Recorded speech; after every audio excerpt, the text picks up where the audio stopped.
देखिए बनारस वाले मिश्रा जी जो है घर में पहुंच गया और उनका जो है आरती और चंदन लगा के उनका स्वागत हो रहा है। बनारस वाले मिश्रा जी, मुझे काफी गर्व है कि आप जब जेल जा रहे थे तो आप गर्व क्यों महसूस कर रहे थे? लोग तो डर जाते हैं जेल जाने में।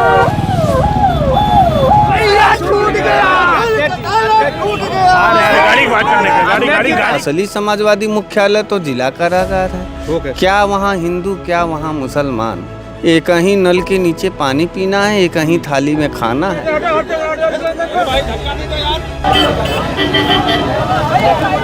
हम समाजवादी लोग हैं, जेल से कभी डरते हैं। जोश है और बनारस में जो है बनारस वाले मिश्रा जी का इस तरह से निकलना पहली बार देखा जा रहा है। जब 12 तारीख को आप लगभग 2 से ढाई बजे यहाँ पर मौजूद थे, आप घर से बाहर निकले, क्या था उस वक्त थोड़ा बताइए। बहुत सारे लोग तमाम अपने लोगों से मिल रहे हैं बनारस वाले मिश्रा जी। निसरदे नेताजी मुलायम सिंह यादव जी का राजनीतिक शुरुआत भी जेल से हुआ। मिश्रा जी जो है अपने समर्थकों का अभिवादन कर रहे हैं। अपने विरासत को नमन करने गया था, मैं अपने विरासत को सलाम करने गया था।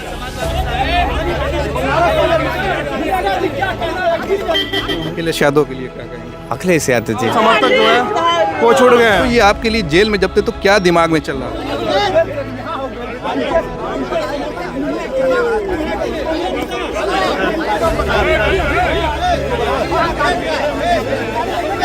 समाजवादी लाठी और ज़्यादा चमका है वाले और उनके साथी जो है उनके घर पर पहुंचे और जो है मिश्रा जी का मिठाई खिलाकर स्वागत कर रहे हैं। जेल जाने के बाद जो है मिश्रा जी एकदम खामोश हो जाएंगे। पिछली बार भी कह रहा खामोश हो जाएंगे और ये हो सकता है कि अपने घर की तरफ जाए बनारस वाले मिश्रा जी। आए हो कायरों की तरह छुप करके बिना बताए हमला करोगे, उस पे भी बेचारे सब जो है क्या दीनहीन दशा। 1000 बर गिरे, लाख आंधियां उठे, वो फूल खिल के रहेंगे जो खिलने वाले। क्या उन अपराधियों ने कानून के मुंह पर, बनारस जिला प्रशासन के मुंह पर थूक करके छाती पर लात नहीं मारा? साथियों बहुत बहुत स्वागत है खोज खबरिया में। बनारस वाले मिश्रा जी लगातार 14 दिनों तक जेल में रहे और आज जेल से छूटते ही अपने घर की तरफ लौटे हैं और घर भी नहीं गए, लेकिन हम उनसे आज बातचीत करेंगे कि पिछला 14 दिन उनके लिए कैसा रहा। उसके पहले जो उन पर हमला हुआ 12 अप्रैल को, लगातार वो 2 दिन अस्पताल में थे। अस्पताल से जब रिफ़र की खबर आई कि BHU जा रहे हैं, लेकिन जैसे ही हम पहुंचते हैं देखते हैं कि उनको सिगरा थाने ले जाया जाता है, फिर वहां से कचहरी और कचहरी से फिर जेल।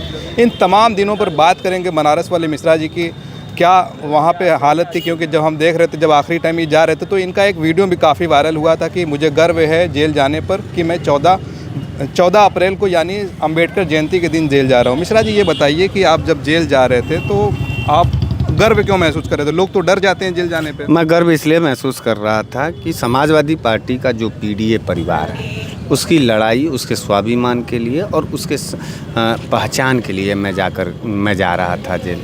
मैं अपने कुनबे के लिए जा रहा था जेल। मैं अपने परिवार, समाजवादी परिवार के सिद्धांत के लिए जेल जा रहा था। कोई भी मर्द हो, अगर वो अपने परिवार, संस्कार, विरासत और अपने एजेंडे पर जेल जाता है तो उसको गर्व होना चाहिए। मुझे भी गर्व था, मैं भी जेल गया। मैं तो जेल गया तो मुझे ये लगा कि असली समाजवादी मुख्यालय तो जिला कारागार है। क्या वहाँ हिंदू, क्या वहाँ मुसलमान, एक ही नल के नीचे पानी पीना है, एक ही थाली में खाना है और एक ही दरी पर सोना है। तो जेल का नियम है। इसीलिए तो कहा कि वो समाजवादियों का गढ़ है और समाजवादियों को गढ़ में जाने से समाजवादियों को डर किस बात का? मैं तो अपने घर गया था। निसरदे नेताजी मुलायम सिंह यादव जी का राजनीतिक शुरुआत भी जेल से हुआ और हमारे जैसे नौजवान का जो समाजवादी राजनीति में जैसे ही कदम रखा वहीं से जेल का विरासत शुरू हुआ। तो मैं अपने विरासत को नमन करने गया था, मैं अपने विरासत को सलाम करने गया था। हम समाजवादी लोग हैं, जेल से कभी डरते हैं। ये पूरा 14 दिन जो है आपके लिए कैसा रहा? घर वालों के लिए कैसा रहा? लगातार समाजवादी पार्टी लेकर आपको चिंतित रही। अपने प्रतिनिधि मंडल में जो अखिलेश यादव 3 जगह आपका नाम लेते हैं और बोलते हैं कि बोलने की सज़ा मिलेगी। तो ये आपके लिए जेल में जब थे तो क्या दिमाग में चल रहा था आपके? कुछ नहीं दिमाग में चल रहा था, आराम से बैठ करके वहाँ कैदियों का जो है दुख सुन रहे थे, उनका सवाल हल कर रहे थे और उन सबों को ढाढ़स दे करके उनका वैचारिक रूप से उनको हम समाजवादी बना रहे थे। देखो, हम बनाने और जोड़ने वाले नेता हैं, हम किसी को मारने वाले और बिखराव करने वाले नेता नहीं। मतलब कोई टेंशन नहीं थी? किस बात का टेंशन? अगर मैं अकेला रहता तब मुझे अपने परिवार की चिंता रहती। अरे जिसका परिवार में जिसका मुखिया ही श्री अखिलेश यादव हो, जिसके मुखिया का दूसरे मुखिया का नाम श्याम लाल पाल हो, तो जिसके ज़िले के मुखिया का नाम सुजीत यादव लक्कड़ पहलवान हो, इतने ढेर सारे हमारे नेता हैं, सब हमारे गार्जियन थे। हमारे बच्चों का तो एक बाप गया था जेल में, लेकिन कितने न जाने हजारों बापों की भूमिका निभाने वाले उसके चाचा, हमारे पार्टी के नेता सब लोग थे। तमाम हमारी महिला नेताएं थीं, हमारे सांसद महोदय सब लोग थे। तो ताकत बड़ी है, समाजवादी लाठी और ज़्यादा चमका है और हम चमकाते रहेंगे। 13 और 14 की तारीख में जब आप अस्पताल में थे तो बहुत सारे लोगों को नहीं लग रहा था कि आप जेल जाएंगे, क्योंकि जो FIR हुई थी उसमें वो धारा बढ़ोतरी तब तक नहीं हुई थी। आपने भी सोचा था कि आपको जेल हो सकती है, आप बेड पे थे? निश्चित रूप से, क्योंकि जिस तरीके से पूरा घटनाक्रम हुआ था, आपको हम बता दें, ये जो SHO हैं ये पूरी तरीके से उन अपराधियों से मिले हुए थे। बाद में पता चला कि यहाँ का जो ACP था वो भी मिला हुआ है और यहाँ का चौकी इंचार्ज फर्जी मुकदमा लिख रहा है। मुझे ये मालूम था। आपसे हम पूछना चाहते हैं, अगर आपको 5000 इस देश में फ़ोन के द्वारा धमकी मिले और आपके घर का कोई भी सदस्य अगर फ़ोन से ही पुलिस थाने में फ़ोन कर दे, तो क्या उसका FIR माना जाता है कि नहीं माना जाता है? क्या पुलिस को सूचना देना आपके ऊपर हो रहे हमले की आशंका को पुख्ता करता है कि नहीं करता? आपकी सुरक्षा को पुख्ता करता है कि नहीं करता? जो हमलावर था वो धमकी दिया, फेसबुक पर है उसका। वो पता था आपको पहले? हाँ, पहले से मालूम था। उसके बाद यहाँ CC फुटेज में भी निकला और उसके बाद जब गए वहाँ पर तो हमारे ऊपर ही मुकदमा हुआ। तो ये मुझे मालूम था। इस पूरे हमले में अपराधियों के साथ क्षेत्रीय पुलिस मिली हुई है। देखिए, हमारी जो पुलिस है, मैं अपने उत्तर प्रदेश पुलिस का बड़ा सम्मान करता हूँ, क्योंकि उस पुलिस के जो जवान हैं उसमें अभी भी 70% गरीब किसान और मज़दूर का बेटा है। वो कभी नहीं चाहेगा कि अन्याय हो। लेकिन ये जो बड़े अधिकारी जो अपराधियों के साथ गलबैयाँ करते हैं, आखिर एक बात बताइए पत्रकार, क्या उन अपराधियों ने कानून के मुंह पर, बनारस जिला प्रशासन के मुंह पर थूक करके छाती पर लात नहीं मारा, धमकी दिया और उसके बाद हमला भी किया और उसके बाद उसको पुलिस छोड़ रही है, घिघिया के छोड़ रही, घुटना टेक रही है? ये पूरा खेल है। तो कह रहे थे कि हम बस बात करने आए हैं और हम आपसे यही जानेंगे कि जब 12 तारीख को आप लगभग 2 से ढाई बजे यहाँ पर मौजूद थे, आप घर से बाहर निकले, क्या था उस वक्त थोड़ा बताइए। बहुत सारे लोग देखिए, हम यहीं खड़े थे। अच्छा। और 10 लोग इधर से दौड़ के आए। CC फुटेज है और बात करने के तरीका में कोई दौड़ते हुए आएगा और हाथ चलाएगा। आप CC फुटेज देख लीजिए। अरे कितना थी जब वो आए थे आपके पास? तो कुछ माँ बहन की गाली दिया। सबसे पहले मेरे एक साथी को मारा, उसके बाद जब वो मारा तब फिर हम आगे बढ़े। ये क्षेत्रीय जनता का धन्यवाद है, उन्हें जान बचा लिया। और ये SHO नहीं फ़ोन उठा रहा था उस वक्त भी। जब हम लोगों ने अपराधियों को पकड़ करके पहले पुलिस चौकी ले गए और उसके बाद तब ले गए थाने पर। तब पुलिस जागी है, और जागी है तो क्या की है, अपराधियों को देखते ही सरेंडर कर दी, अपराधियों के सामने घुटना टेक दी। ये जो SHO है, सिगरा SHO, ये निश्चित रूप से अपराधियों के साथ मिला है और ये पूरे प्रदेश के वर्दी को कलंकित कर रहा है।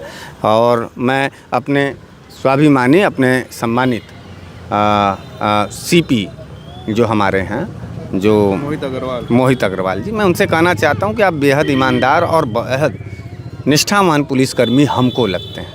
आपके तो वर्दी पर और आपके कार्यशैली पर ऐसे जो अधिकारी हैं, जो ACP है गौरव वंसवाल और ये जो SHO है मनोज मिश्रा, ये तो कलंक साबित हो जाएगा।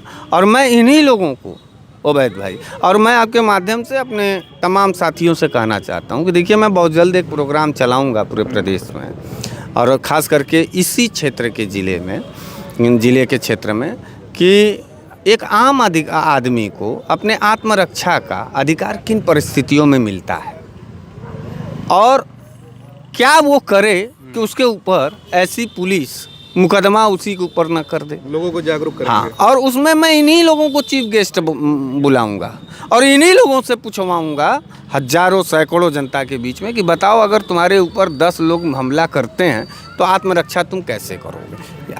उस परिस्थिति में जब पुलिस का फ़ोन न उठ रहा हो, उस परिस्थिति में जब फ़ोन की पहले से सूचना दी गई हो, उस परिस्थिति में जब हमलावर फेसबुक के माध्यम से, फ़ोन के माध्यम से जान से मारने की धमकी दे रहे हैं। उसी परिस्थिति में तुम हमारे ऊपर मुकदमा कर रहे हो। कितना पैसा लेते हो और क्यों इस वर्दी को बेचते हो, क्यों वर्दी को दागदार करो। मैं तो वर्दी वाले साथियों से कहना चाहता हूँ कि आप लोग मिल करके इन लोगों को सुधारिए। अच्छा, मुझे मिश्रा जी ये बताइए, जब आप जेल गए, आपका वीडियो काफ़ी एक वायरल हो रहा है कि आपने जो है करनी सेना को चैलेंज किया। उसके बाद जो है आप जो आपके लोग मुखालिफ में हैं, जो आपके विरोधी हैं, वो एक तरह से लिख रहे हैं कि अब जेल जाने के बाद जो है मिश्रा जी एकदम खामोश हो पिछली बार भी जाएंगे, कह रहा था, पिछली बार भी कह रहा, खामोश हो जाएंगे आप। पिछली बार भी कह रहा था कि खामोश हो जाएंगे, फिर बोले, फिर कह रहे हैं कि कायरों की तरह तुम आए। हम तो सोचे कि बहुत बड़ा सेना बना है। हमने क्या कहा था कि तारीख तय करो, मैदान तय करो, युद्ध को युद्ध की तरह करोगे। आए हो कायरों की तरह छुप करके बिना बताए हमला करोगे। उस पर भी बेचारे सब जो है क्या दीनहीन दशा। पुलिस ने कहा, पुलिस अधिकारियों ने कहा कि वो करनी सेना से नहीं थे वो लोग नहीं थे। पुलिस का जो बयान है, पुलिस का बयान है। और मैं प्रूफ दे दूं कि जैसे ही वो हॉस्पिटल में पुलिस वालों के सामने जा कर के भाजपा के लोग और करनी सेना के लोग माला पहना रहे थे। ये पुलिस क्यों इतना करनी सेना का पक्ष ले रही है? कितना पैसा ली है, कितने में वर्दी बेची है, कितने में कलम बेच दिया, कितने में संविधान को बेच दिया। इन लोगों को जवाब देगी और जनता देगी। मैं जनता से अपील करना चाहता हूँ कि जब मेरे खिलाफ पुलिस है, मेरे खिलाफ सरकार है, तो हमारे पक्ष में हमारी जनता रहेगी। हम जनता के बीच में जाएंगे और इनको बुलवाएंगे और इन्हीं से डिफिनेशन कराएंगे कि आत्मरक्षा किन परिस्थितियों में। एक सवाल और है मिश्रा जी कि पूरे जो प्रकरण जब चल रहा था, समाजवादी के जो यहाँ के लोकल लोग थे, जो आपके साथी थे, और अखिलेश यादव जहाँ भी जा रहे हैं उनसे सवाल हो रहा है, बनारस वाले मिश्रा जी आपको लेकर वो जब बोल रहे हैं तो बिल्कुल भावुक नज़र आ रहे हैं। तो आपको क्या लगता है कि ये लड़ाई में आपका कौन कौन साथ दिया? अरे लड़ाई में हमारे पत्रकार साथी लोग साथ दिए, समाजवादी साथी लोग साथ दिए। विपक्ष के तमाम उन नेताओं को मैं धन्यवाद देना चाहता हूं जो अपने दल के दायरे से उठ करके इस अन्याय और अत्याचार के खिलाफ जा कर के बोले।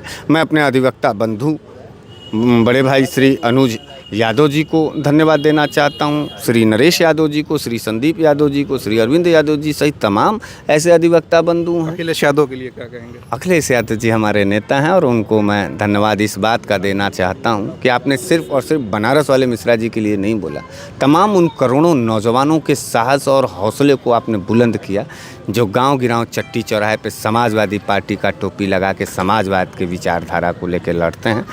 उनको ताकत मिला है उनके इस बयान से। कब मिलने जा रहे हैं आप?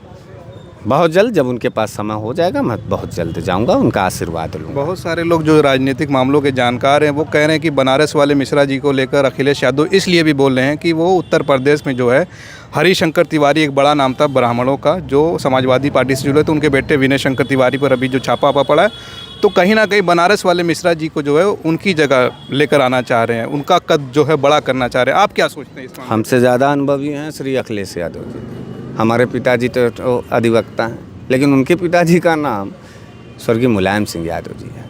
वो डिसीजन लेंगे। समाजवादी पार्टी उनके दिशा निर्देश और नेतृत्व पे चलने वाली पार्टी है। वो जो फैसला लेंगे सराखों पर होगा, इसमें मेरा कोई एक आखिरी सवाल, आपकी लड़ाई जो है, अनुज यादव आपके अधिवक्ता थे, समाजवादी पार्टी ने भी कहा, जब हम सांसद वीरेंद्र सिंह से मिलने गए उन्होंने कहा कि हमारे अधिवक्ता अनुज यादव जी हैं और वो आपको बताया कि उनके पुरोहित के बेटे आप हैं। और APCR की जो टीम थी उनसे हमारी जब बातचीत हो रही तो उन्होंने कहा अगर यहाँ से खारिज हो जाता है मामला तो हम हाई कोर्ट में देखेंगे, बनारस वाले मिश्रा जी के लिए हम भी तैयार हैं। तो वीरेंद्र सिंह और APCR के लिए आप क्या कहेंगे? देखिए, वीरेंद्र सिंह वो हमारे सम्मानित सांसद हैं, लगातार पूर्व मंत्री भी रहे, लगातार विधायक भी रहे। उन्होंने इस निजी रिश्ते को भी सम्मान दिया, मैं उसके लिए बहुत कृतज्ञ हूँ। उनके पूरे परिवार के लिए मैं कृतज्ञ हूँ। मैं अपने MLC आशुतोष सिन्हा जी के प्रति बहुत ज़्यादा धन्यवाद उनको अर्पित करता हूँ। अपने नेता विपक्ष श्री लाल बिहारी यादव जी, अपने विवेक यादव जी, अपने तमाम जो समाजवादी नेता हैं, तो मैं उन सभी समाजवादी नेताओं का बहुत धन्यवाद देता हूँ। और ये लड़ाई में उनका जो योगदान था वो साहस बढ़ाया है, ऊर्जा बढ़ाया है पत्रकार। और APCR के लिए क्या कहेंगे? और APCR तो हमारे पूरे देश की एक ऐसी टीम है जो कि किसी भी मतलब अकेले लड़ाई लड़ने वालों का भी और किसी के ऊपर अगर अन्याय और अत्याचार होता है तो उसके लिए भी पूरे देश में वो लड़ती है। तो APCR एक को उम्मीद ढेर आपको सारी, थी उससे भी। निश्चित रूप से वो हमारे साथी हैं, वो हमारे संघर्षों के साथी है। तो APCR की जितनी पूरी टीम है उसको धन्यवाद है, और पूरी उम्मीद थी कि हमारे साथ अन्याय APCR नहीं होने दी। चलिए, बहुत बहुत शुक्रिया। हम बनारस वाले मिश्रा जी से बात कर रहे थे और उनकी बातों से तो यही लग रहा था कि साहिल उद्यानवी का जो शेर है, 1000 बर गिरे लाख आंधियाँ उठे, वो फूल खिल के रहेंगे जो खिलने वाले हैं। बनारस वाले मिश्रा जी बाहर आ गए हैं, उनके तमाम समर्थक उनसे मिलने के जो तांता लगा हुआ, अभी तक लोग मिलते चले आ रहे, अभी तक वो घर नहीं गए हैं। बाकी और जो इनके साथी हैं उनसे भी बात करेंगे कि पिछले 14 दिन उनके लिए कैसा रहा, जो लड़ाई उन्होंने लड़ी बनारस वाले मिश्रा जी को बाहर लाने में, किस तरह की उनको परेशानियाँ आई। आप हमारे साथ बने रहिए। आप देख रहे थे खुश खबरिया। बनारस से मैं उबैद, बहुत बहुत शुक्रिया।